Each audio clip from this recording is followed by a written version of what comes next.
So, ladies and gentlemen, we have Hochi here, we have Kermit here, we have the podcast Warmongers, and we have Croatia reinstating mandatory military service for men over 18. So what does this symbolize for us here? Overall, in Europe right now, mandatory military service is being reinstated in many places, extended where it already existed, or there are considerations about bringing it back. For example, Germany is considering bringing back mandatory military service. Croatia has reinstated mandatory military service. Why does Croatia, of all places, tend to bring back mandatory military service when it's not really involved in major events? It's not next to Russia, but it does have Serbia nearby, so maybe that could be the reason. In any case, how do you view this tendency in Europe to actually bring back mandatory military service? Hochi, why don't you start? Let me just correct you, sorry. Germany hasn't introduced mandatory military service, but yes. But they're considering it. I said they're considering it, and they've introduced draft call-ups. Yes, they've introduced mandatory draft call-ups if voluntary numbers aren't met. That's it.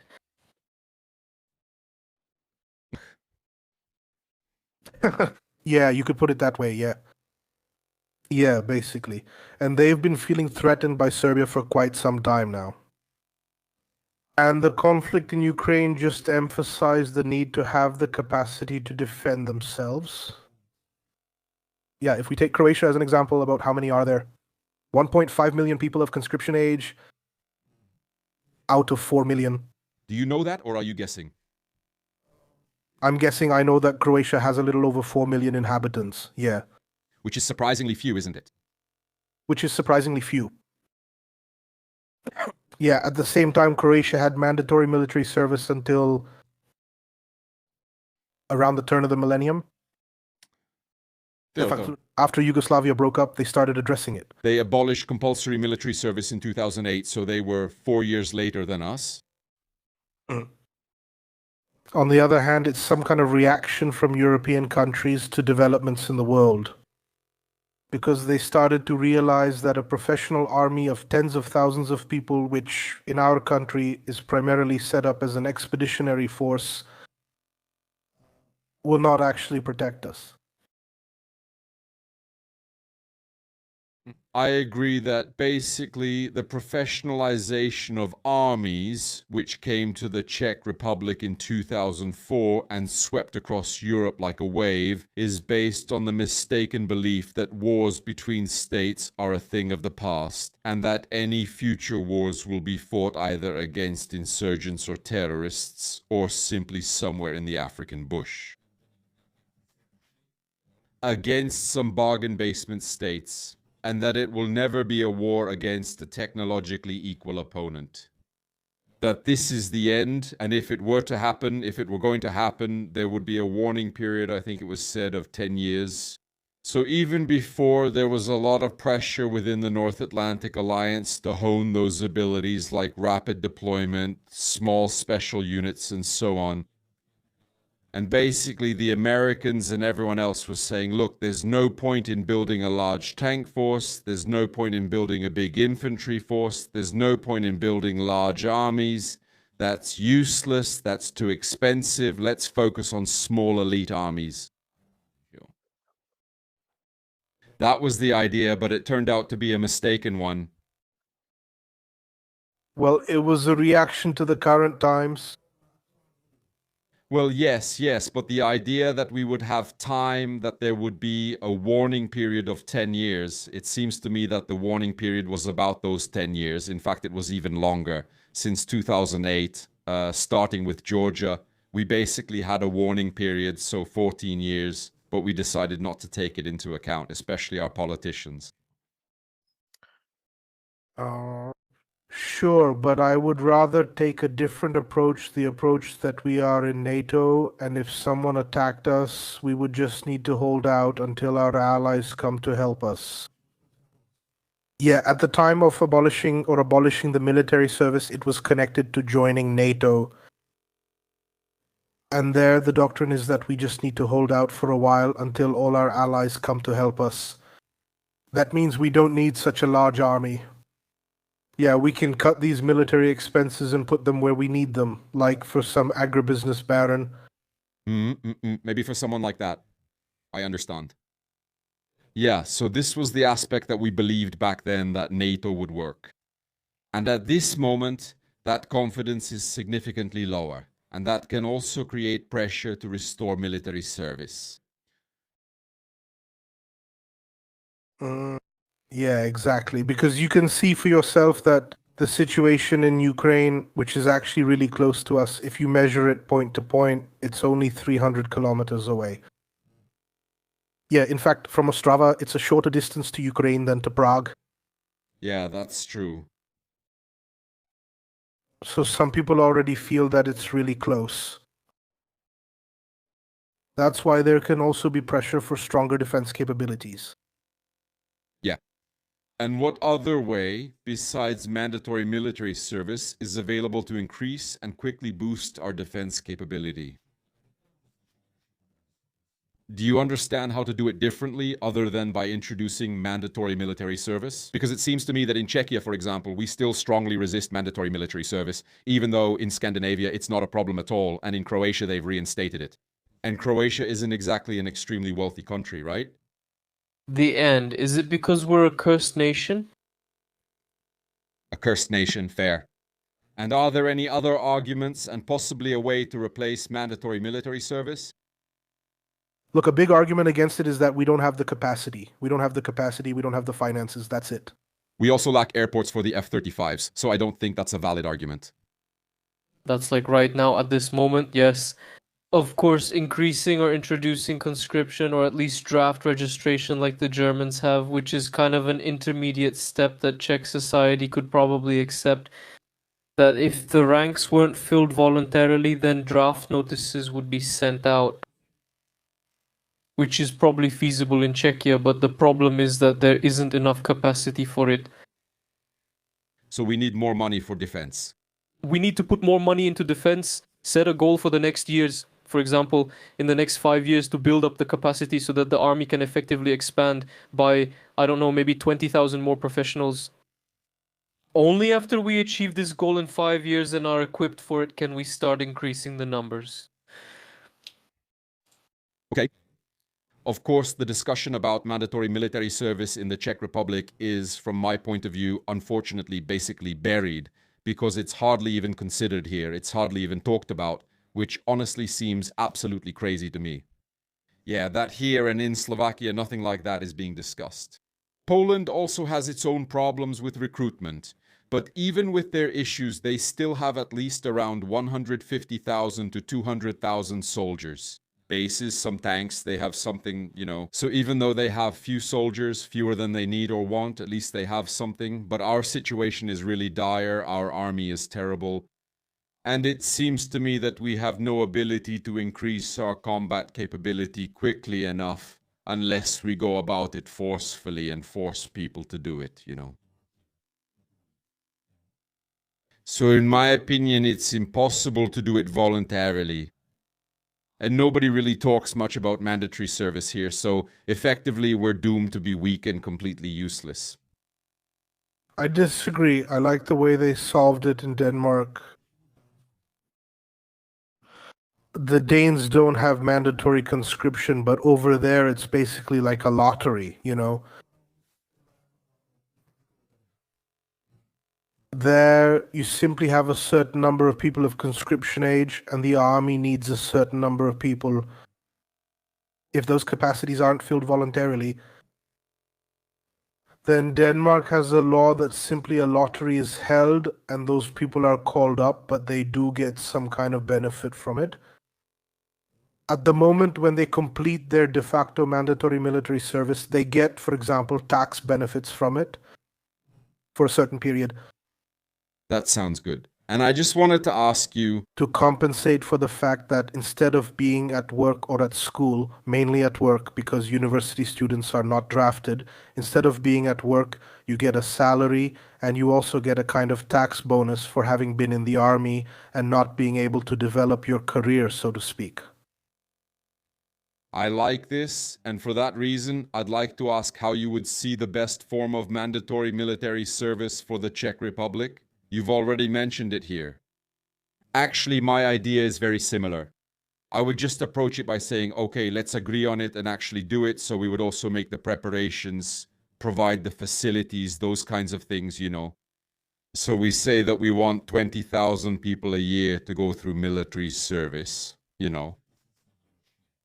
Military service will last 4 months, so there will be 3 rounds a year with, well, now I picked a bad number, right? With about 6,000 people each, so that would be 18,000 a year, okay? Not 20. So every 4 months, a batch of 6,000 people will rotate through. Who will go? Well, that will depend. Of course, those who want to go will have priority, and maybe they'll get some kind of benefit, you know? They'll get that tax discount. They'll get the chance to choose where they'll be. They'll get the chance, I don't know, maybe more time off, for example. I'd give them, you know, that a person who goes voluntarily will get a week more off, or not a week, but maybe a day more off, something like that.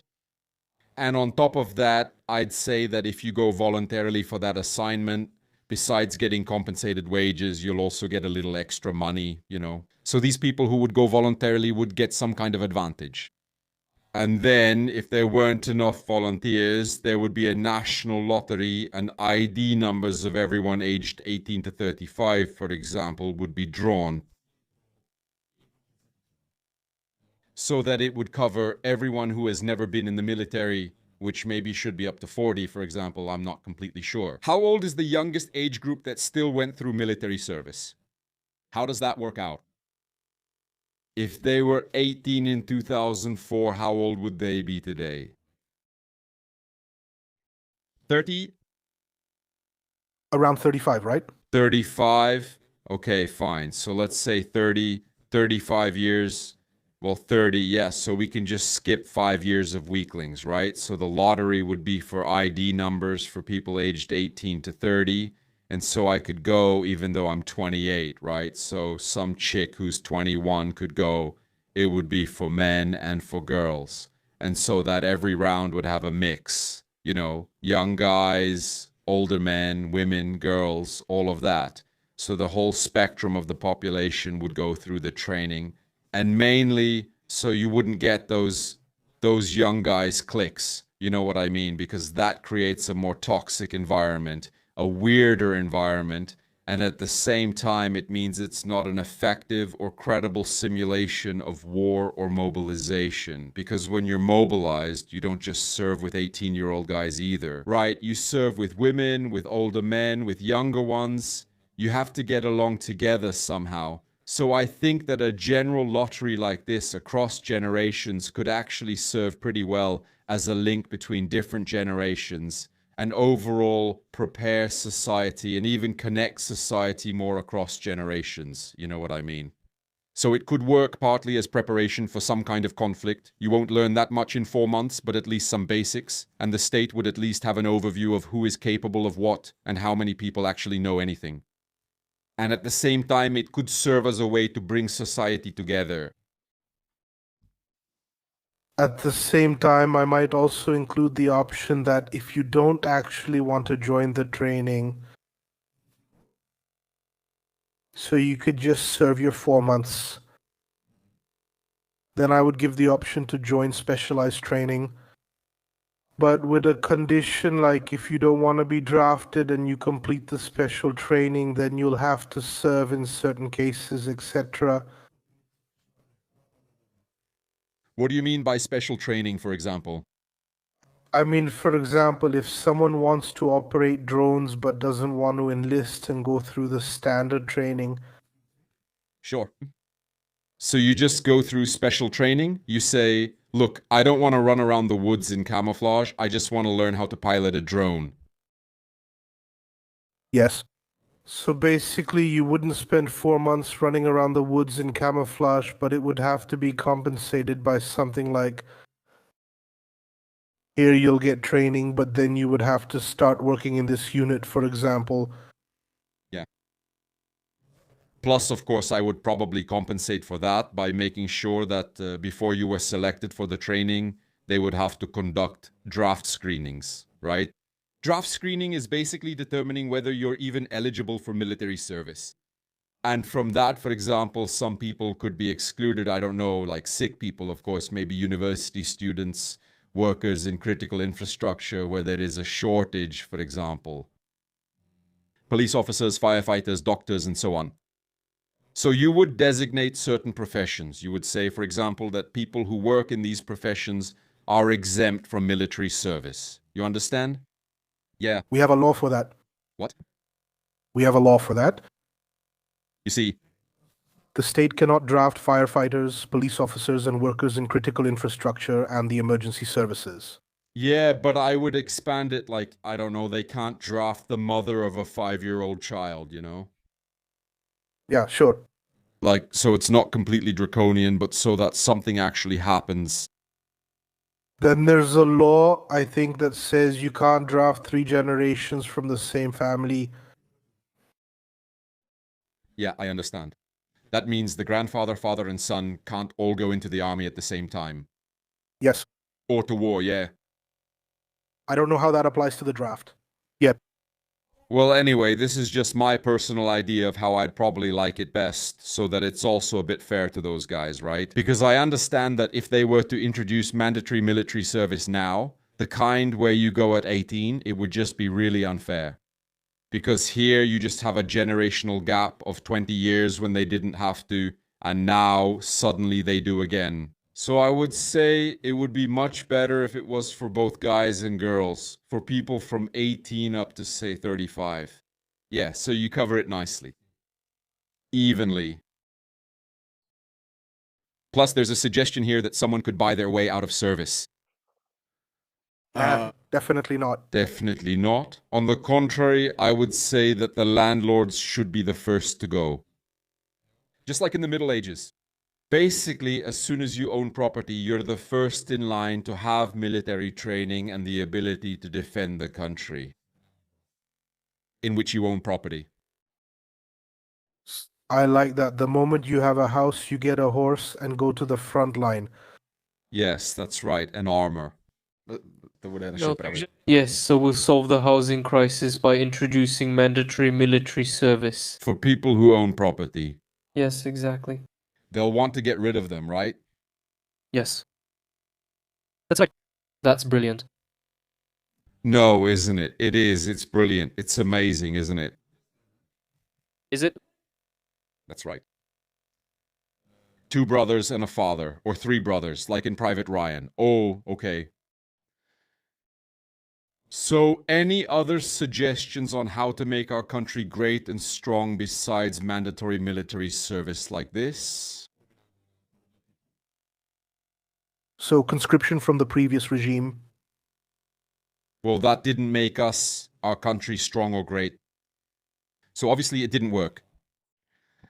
And maybe that's not really the solution. No, how could it work without mandatory military service? Is it possible? It's very difficult. I feel like you can either introduce mandatory military service or you have to do it like the Americans.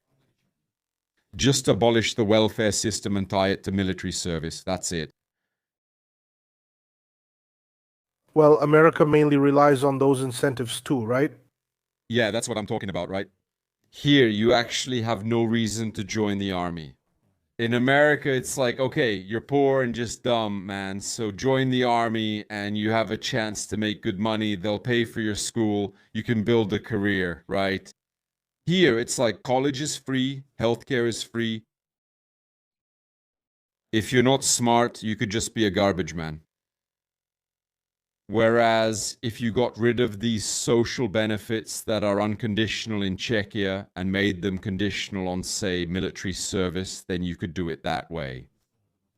So either you use violence to force those people, or you make them go by creating conditions that make joining the army beneficial for them. And you can do that either by disadvantaging those who aren't in the army, or by giving an advantage to those who are in the army. And I mean, you really give them a significant advantage.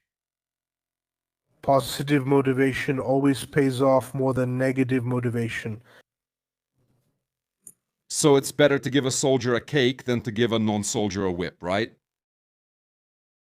Positive motivation is just much better. Simply put, when you do something, you get something, rather than saying, if you don't do it, I'll take something away. Yeah, I understand.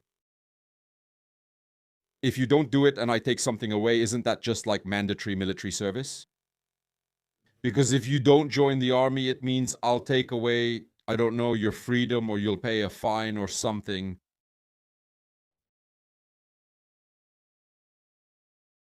I think at this point you're really overthinking it. But that's okay. Overthinking is essential. In any case, let's try to simplify it somehow and go back. You're right. Compulsory military service is something that a lot of people reject. Even in the army, a lot of people reject it. But it seems to me that most of the time, they don't offer any alternatives. How else can we achieve similar results? I mainly think that everyone rejects it for different reasons, and these groups don't understand each other. Well, in my opinion, soldiers who are professionals, most of them say it's nonsense because they think that 4 months, for example, is a short time and that it won't lead to anything anyway. And possibly that a lot of money will be wasted there, which, if it were invested in technology and their salaries, would lead to better results. Well, that's also one of the reasons. On the other hand, we keep saying we have enough money, but we have nothing to spend it on. That's the new government's argument now, but the previous government said it as well. Yes, that's right. That's why I said that if we were to consider reintroducing military service, it should be done gradually over several years, and there should be a specific prepared plan for it. Expanding overall capacity, and although I was a supporter of putting a lot more money into the army, paying reservists sooner really won't help our combat readiness much. Okay, that's true. Of course, introducing mandatory military service could be done gradually. You know, we could start now. We have some capacity for how many people we can train in a year. How many do we have? 2,500? We can't really train more than that. Those are rough estimates, yeah. Yeah, exactly. Step by step, exactly. We're getting there. Back to the beginning again. All right, so that's it about compulsory military service. People in the comments, let me know what you think about it. Those of you watching the recording, please tell me what you think about it. And how would you strengthen our army? Because it seems to me that we're just standing still here. We can't manage to do it either through mandatory service, voluntarily, or in any way. We're just completely unable to strengthen our army, absolutely and totally. And even though this year we somehow managed to fill the ranks of the professional army, we absolutely failed to meet the expectations for reservists. Which I think is just a problem, you know? Sooner or later, we'll see that conscription or mandatory military service is the only option. The question is whether it will already be too late by then. Yep. All right. We'll see. See ya, folks.